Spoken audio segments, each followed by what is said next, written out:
What is up, Packers fans? Happy game day. Welcome into an all new episode of the Pack a Day podcast. I'm your host, Andy Herman. You can follow me on Twitter at Andy Herman NFL. Thanks so much for joining me on this beautiful Sunday morning as we get set for Packers Browns noon kickoff time, at least Central Time. First road game of the season. We've got a lot to discuss and a lot to get into, so let's jump into it right away. Let's start with the good news that we got on Saturday. Tucker Kraft is good to go for this game, per Adam Schefter and Ian Rappaport, amongst others. That is huge news for the Packers that he's going to be out there in some capacity. We don't know exactly how much he's going to play, if he's going to be limited, if he's a full go. None of that at this point we have any indication of. The only reports that we've received and seen is that he's going to play in this game. A couple things I want to discuss here. First is that the big takeaway here for me is that this is not a long-term injury or anything that they're clearly very concerned about, and that's huge. And if he can get through this game healthy and play well, etc., I'm just happy that we're not concerned of how long is this thing going to linger on. He's already ready to go this week against Cleveland. The second thing is, I know exactly what you're thinking already. Man, they kind of probably brought Jordan Love back a little bit too early last year. Christian Watson, Jair Alexander. Green Bay doesn't have a great track record recently. We don't know what went into those situations and scenarios. We certainly don't know what's going into this one. I trust Green Bay's medical staff, and I believe that they will be extra cautious, knowing that they are a Super Bowl contender that is going to hopefully be competing many months from now, and they are not going to put something at risk in week 3 for Tucker Kraft if they think it could limit him or be an issue for him moving forward.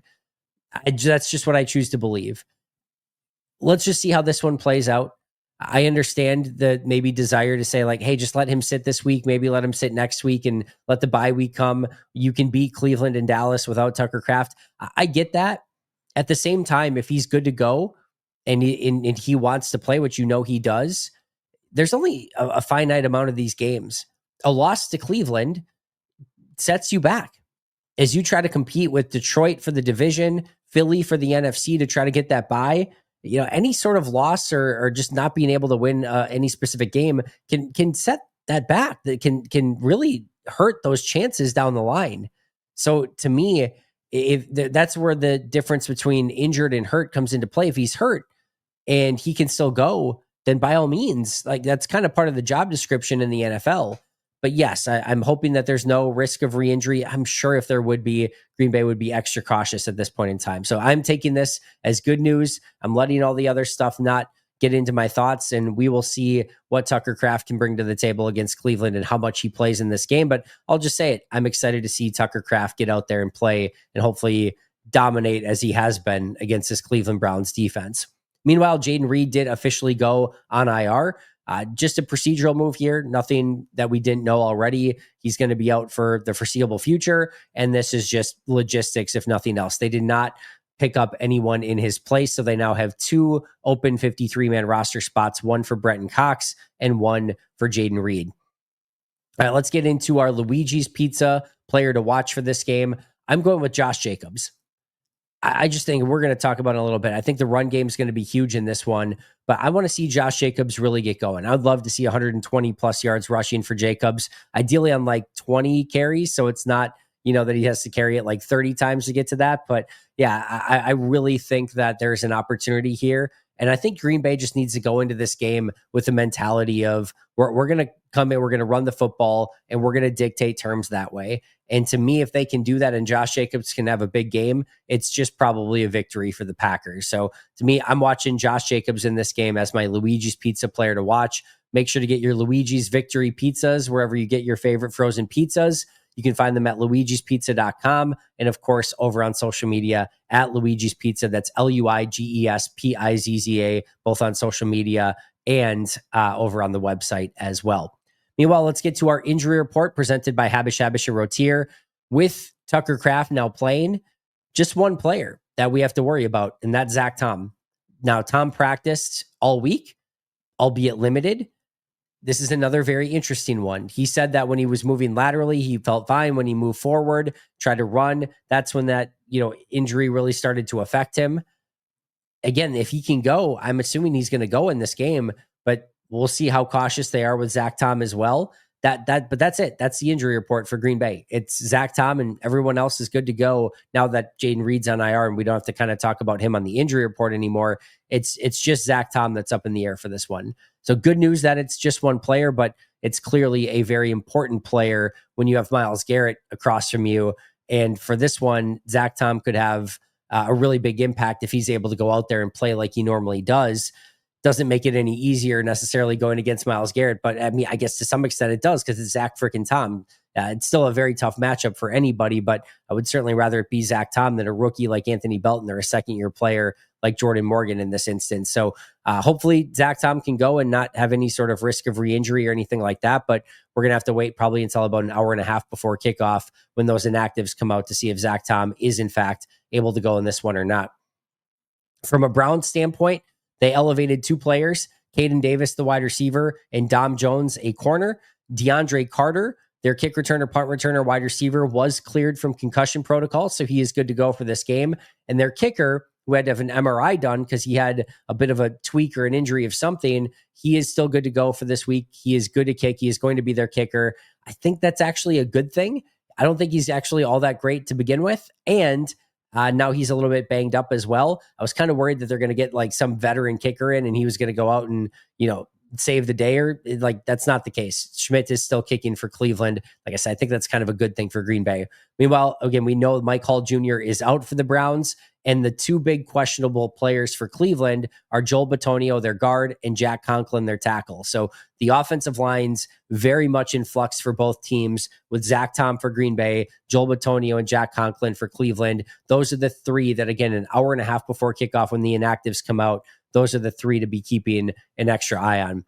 Now, Habish has 13 office locations conveniently located throughout the state of Wisconsin, including 7 minutes from Lambeau Field and 5 minutes from Camp Randall. When you call Habish, you're going to talk to a lawyer directly. Super simple. Their number is 800-242-2874 or 800-2HABISH. Of course, you can also visit their website at habish.com. Habish, Habish & Rotier, national reputation, hometown service. As far as activations for the Packers go, they did not activate any players whatsoever. So this is interesting because with a 51-man roster, because they're 2 players down, again, Jaden Reed, Brenton Cox, both on IR, no call-ups. They only have 3 players that they need to deactivate in this game. That's it. Only 3 players to get to 48. This one, I think, is semi-simple. The one of them is interesting, but either Zach Tom or Donovan Jennings will be inactive. Certainly not both. I don't think both of them will be active, but if Zach Tom is good to go, he'll be active. Donovan Jennings will be inactive. If Zach Tom is not good to go, then Donovan Jennings will be active and Zach Tom will be inactive. I think pretty simple there. Warren Brinson, he's been inactive every game so far. I would expect that to continue. And then they have one more that they would need to do. And I think there's 4 players that could potentially be in that conversation. Kitano Ladapo, now that Zane Anderson is back, Anderson's the core special teams player, and they probably won't need either of those guys at safety anyway. So I could see, now that Zane Anderson is active, that Kitano Ladapo is potentially the deactivated player here. Ben Sims, if Kraft and Musgrave and Fitzpatrick are just all good to go, specifically, obviously, Tucker Kraft, they've only activated 3 tight ends all season long. So Ben Sims could clearly be that other one. But if they're a little bit worried about Tucker Kraft and how much he's going to be able to play, I could see Ben Sims being the extra call up there, and that they actually, or not call up, but active player, and they keep 4 tight ends in this game. Baron Sorrell, if they don't feel like they need 5 defensive ends, he could be. I think that's probably not super likely, but it's not impossible. And then Kamal Haddon, same thing. If they don't feel like they need 5 corners, again, I don't think that's super likely, but also not impossible. Neither Haddon or Sorrell are core special teamers. So those are possibilities. But to me, either Zach Tom or Donovan Jennings for one inactive, Brinson for the other, and then either Oladapo, Sims, Sorrell, and Haddon for that one other inactive. I'm going to say it's probably Oladapo. And then again, Zach Tom is the real question mark there. All right, let's get into all the keys to this game and what I'm going to be watching for. I've talked about a couple of these on the radio show and a couple other radio hits this week. I talked about a little bit too, I think, on some of the live shows. But number one for me is really simple. In week 1, you just traded for Micah Parsons. You actually have a week 1 home game. You're going up against Detroit. It's a big fight feel. It's the 3:25 p.m. game of the week slot. The crowd is incredible. The vibes are immaculate. Micah Parsons, first time out of that tunnel, and the energy was insane. And Green Bay kind of came out and just blitzed them, not literally like a blitz, but like literally blitzed them just overall in that game, and just kind of punched Detroit right in the mouth, and they didn't have a counter for it. And then in week 2, you come off a huge win against Detroit, and you've got Thursday Night Football, primetime game, 1-0 Washington, 1-0 Green Bay. Jaden Daniels, a team that went to the NFC Championship game a season ago. Again, big fight field. Vibes are immaculate. Whiteout conditions at Lambeau Field. It's like everything is perfect. The energy is incredible. And we saw that for the first 2 weeks. And now, week 3, just the noon game. Just Cleveland on the road. No home atmosphere. Can you carry over that same energy that you had in those first 2 games into Cleveland on the road for a noon game that doesn't have that big fight feel? If the answer is yes, I'm sorry, Cleveland, it's game over. Green Bay's winning the game. The answer is no, well, then it's a bit different. And Cleveland's going to be desperate in this one because they don't want to go 0-3, because everyone knows 0-3 is basically your season's over. You just don't come back from that. So they're going to be very desperate. But if Green Bay comes with that energy and intensity that we've seen over the first 2 weeks, I just don't think Cleveland stands a chance. So you can almost take everything else after this that we're about to go over and just say, if one hits for Green Bay, meaning that they are fired up for this game, same as they were the first 2, I like Green Bay's chances. I'll just put it that way. Number 2 kind of feeds into this. I'm interested to see the crowd. If this is a extremely pro Cleveland crowd, that makes things harder. The Browns fans have the ability to get very loud. A very loud crowd can make Myles Garrett even more dangerous because you're going silent count and it's just a nightmare at that point. And meantime, if Green Bay fans travel like they usually do, that can mitigate a lot of that and even maybe cause some problems for Cleveland, depending on how loud those Packer fans are. So I'm very interested to see the crowd dynamic for this one. Hey friends, it is time to get our Monday Night Football picks in for week 3. This one is an epic matchup, Detroit Lions versus Baltimore Ravens.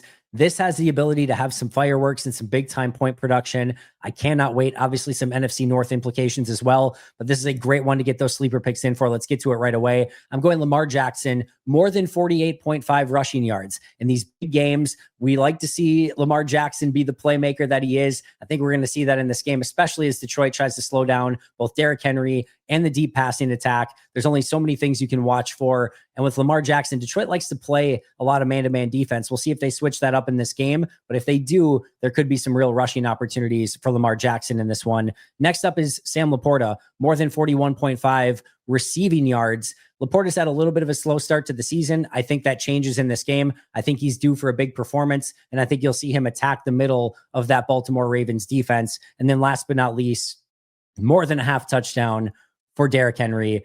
Derrick Henry feels inevitable. I know he's had a couple fumbles early in the season. I think he's going to run angry in this one, and I think we easily see a Derrick Henry touchdown. So Lamar Jackson, more than 48.5 rushing yards. Sam Laporta, more than 41.5 receiving yards. Derrick Henry, more than 1/2 of a touchdown. You can get a 100% match up to $100 using code PACKADAY. I'm going to say it again. Use that code PACKADAY over on Sleeper. The link is in the description below, so you can check that out. Again, use code PACKADAY.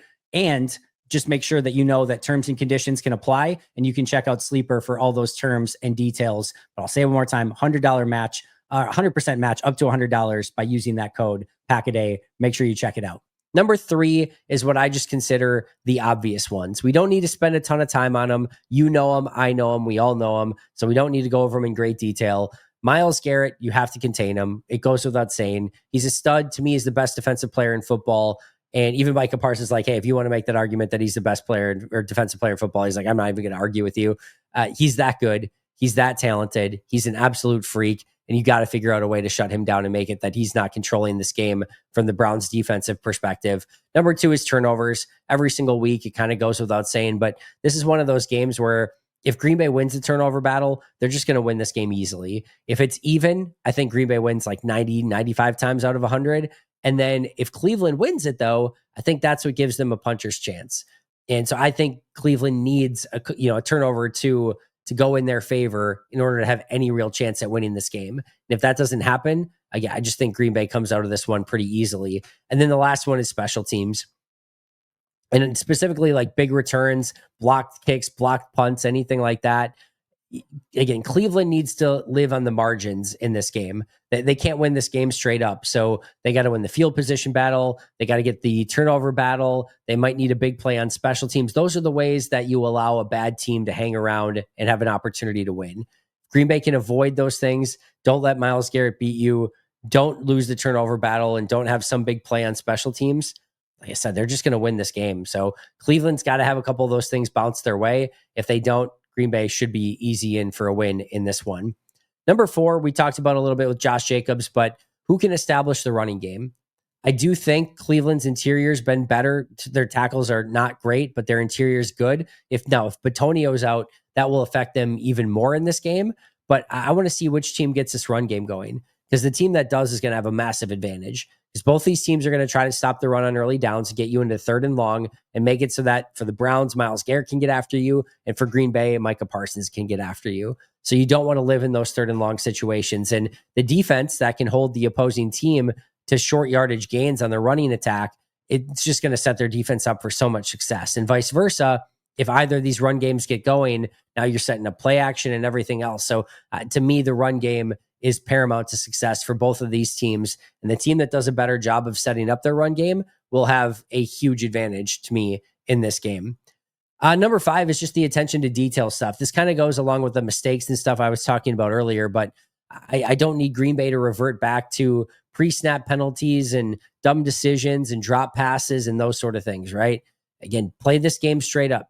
You don't have to have your A+ game in order to beat Cleveland. You just can't have the C-, D- type games or an F game and all of a sudden give Cleveland chances. So to me, that's what Green Bay's got to do in this one is take care of their mentals and make sure that they're not making those silly mistakes and having great attention to detail. Number 6 is Packers wide receivers versus man coverage. For those who don't know, Cleveland is number 1 in the league in man coverage, and they're number 1 in the league in cover 1.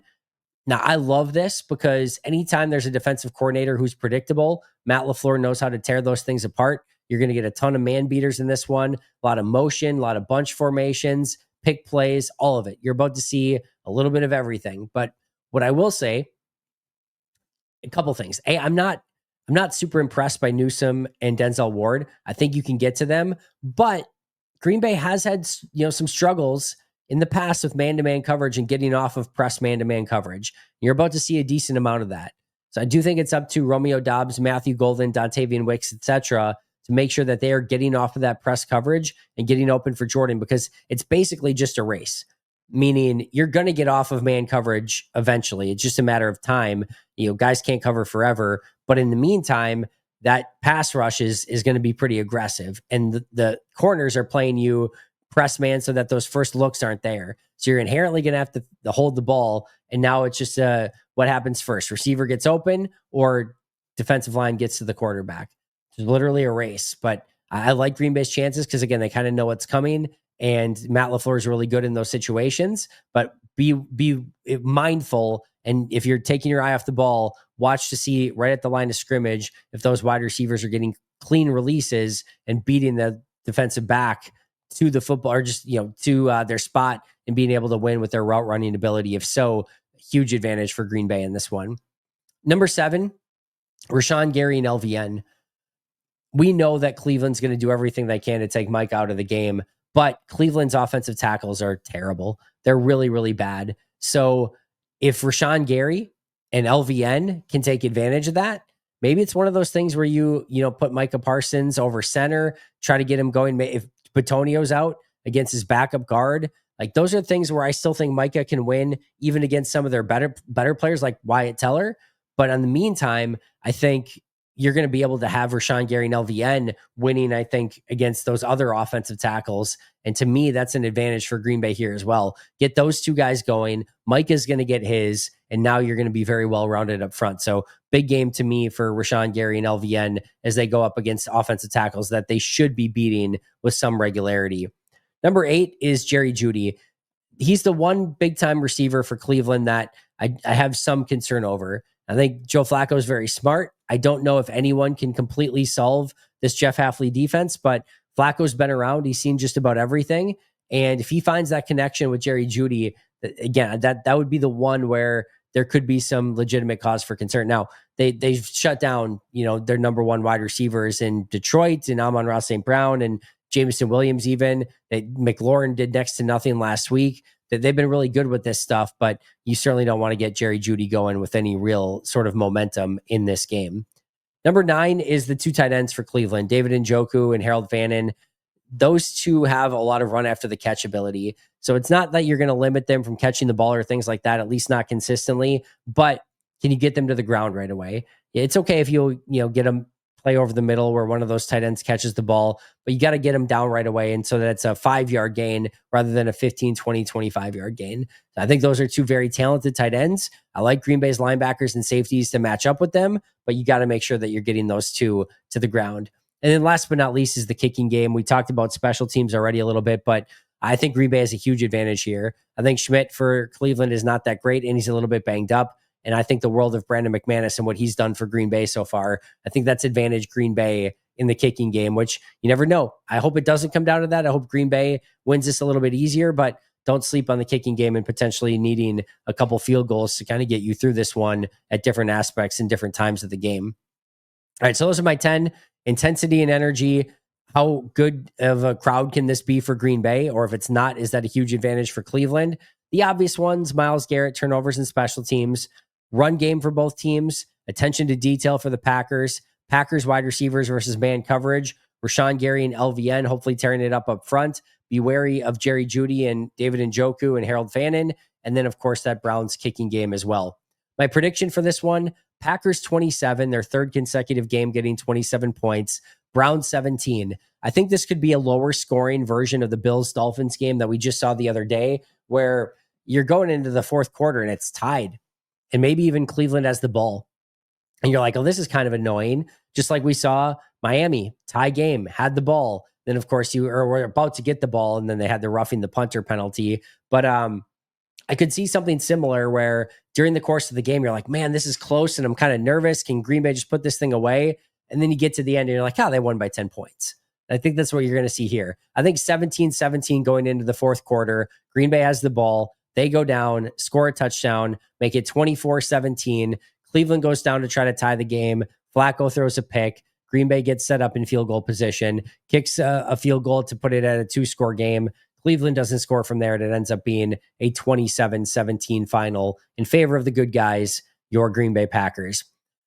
All right, couple other news and notes things here. I will be doing live pre- and post-game show, so make sure to come 11 a.m. to the pregame show, and then immediately following the game to the post-game show live on YouTube. Hope to see you guys there. And then just some other games to keep an eye on throughout the course of the day. Bengals at Vikings, battle of backup quarterbacks. Vikings currently 2.5-point favorites in that game. Rams at Eagles. This one has major NFC implications. Eagles currently 3.5-point favorites in that game. Cowboys at Bears. Packers, remember, play the Cowboys next week. So always worth keeping an extra eye on this and then also seeing what Chicago's up to. The Cowboys are 1.5-point favorites in that game. And then Cardinals at 49ers. 49ers, 1.5-point favorites in that game. A battle of two undefeated teams early in the season at 2-0 each. All right, friends, that's all I got for you today. Thank you so much for joining me. Enjoy the heck out of Packers Browns. Hopefully it's a fun one with a lot of scoring for Green Bay and not much scoring for Cleveland. And we get to talk about it on the live post-game show. I will see you for the pregame show, then the game, and then the live post-game show. Looking forward to it. Make sure to join, again, on the YouTube channel. Shout out to our All-Pro and Hall of Fame members, PJ Wynn, John Wild, Brandon Paletta, Boom Handle, Donald Lee, Lori Lord, Baby QB, David McCluskey, Donald Decker, Alex Wong, Peter Rataka, Jay Zimmerman, B. Brown, Puerto Rican Packer, Dan Gassford, Dylan Pat Scott, SoCal Pat, Chris Rager, Izzy Roberts, Ian Ewing, Carlo Delgado, Willie Winkle-Stinkle, Jen Wright, the Gable Storm, Pack Attack Cast, Chris Weish, Craig, John D. Metropolis, Hayden Radomski, Devin Lane, Gonzusa, Alexander Newell, Dan Miller, and Titletown T. I'll see you guys soon, but until next time, and as always, go Pack Go.